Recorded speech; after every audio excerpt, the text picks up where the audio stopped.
Ирээдүйд яг математикийнхаа чиглэлийг хөгжүүлээд онлайн математикч тэгээд нэмэлтээр бас онлайн физикчийг жоохон судлаад явах гэж бодож байгаа. Тэгээд их сургуультаа сураад зэргүүдээ хамгаалаад судалгааны ажил хийгээд дэлхийн техно тийм нийтлэг түгээсэн математикийн үзэсгэлэнgoог одоо хүүхдүүдэд үеийнхэн хүмүүс бүр ингээд дээд насны хүмүүс ч гэсэн тэрийг ингээд таниулах зорилготой. Онлайн математикч болох хүсэлтэй энэ охины Ганбаатарын Хажидмаа гэдэг тэгш ухаан сургуулийн 9-р ангийн сурагч. Түүнийг ийм зорилготой болгоход нь эцэг их багш нар нь том нөлөө үзүүлж байжээ. Манай гэрт болохоор юм аюу одоо манай ээж их ном уншдаг хүмүүс тэгээд манай гэрт их номын сан байдаг гэсэн. Тэгээд яг юм намайг 5 настай байхад би нэг юм математиктэй холбоотой нэг ном уншижсэн маа би ихтэй одоо нэрээ санахгүй байна. Яг тэр номыг уншаад за би одоо энэ нэг юм математик гэдэг зүйлийг үзэх юм байна. Энэ зүйл чинь нэг жоохон сонирхолтой юм шүү гэдэг санааг авчихсан. Жоо хүүхэд бол яагаад би асуугаад байхаар хүмүүс тэр шагаад байдаг бол манай ээж хоёр бол наа чинь нэг юм байдаг гэсэн мэдгүй байсан гэсэн наатаа чинь яг хөө тэгж болдог гэсэн ээж хоёр судалж байгаад хэлээд өгөө гэдэг ч юм уу. Яг тийм байдлаар ингээд одоо тэр сониуч байдлаа одоо ойр хот зүйлээр дадаг байсан бол математикийг судлаад гэхээсэн чинь бүр ингээд одоо нэг том теорем үзчихэд энэ теоремын ард тэгвэл юм болж байгаа юм бол энийг тэр баталгаад ашиглаж байгаа тэр зүйлийг яаж баталж ийн гэдэг юм уу. Тэгж одоо нэгээс нөгөөд дамжиж явсаар байгаа л. Эргэн тойронд байгаа бүх зүйл дээр ингээд математик, физик, геометри гэдэг бүх зүйлүүд ингээд явагдаж идэг болохоор ингээд тэр сониуч зандаа хөтлөгдөд. Тэгээ миний ерөн бол тэр юм сурах гэсэн тэр одоо үсгэлэн байдлыг математик дарж өгдөг гэсэн.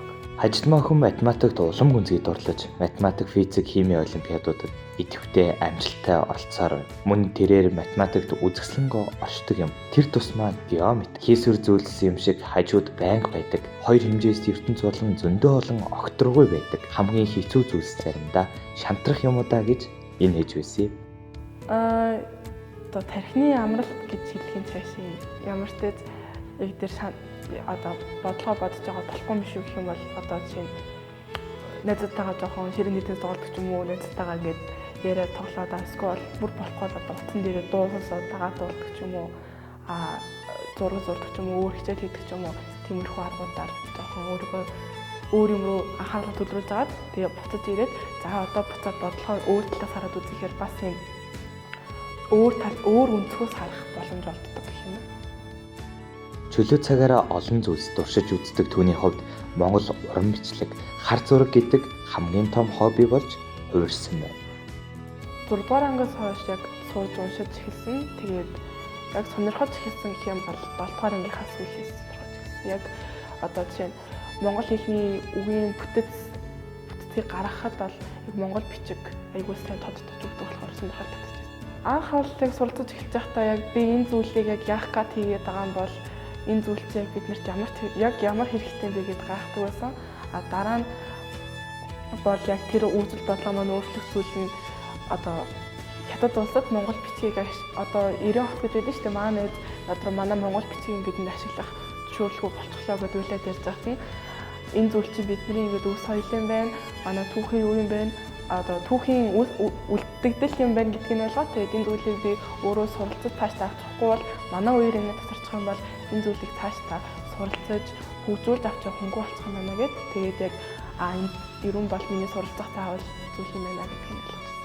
Монголын хаттын нууц товчоо гэдэг ном уншиж байхад тэрэн дээр хатад гэдэг одоо тэр хатангийн түүгээ олон тоогоор бичсэн үгийг яг тийм одоо юм монгол хатын ингээд зогсчихсан байгаа юм шиг бичсэн байсан. Тэгэхэд монгол бичсэн юм одоо зураг шиг болчтой каллиграф болчих болдгийм байна гэж анх тэр сэтлэг авдсан. Тэгээд тэрийг бол яг орхицсан байжгаад сая энэ хавраас сонирхож өөрөө суралцж эхэлсэн.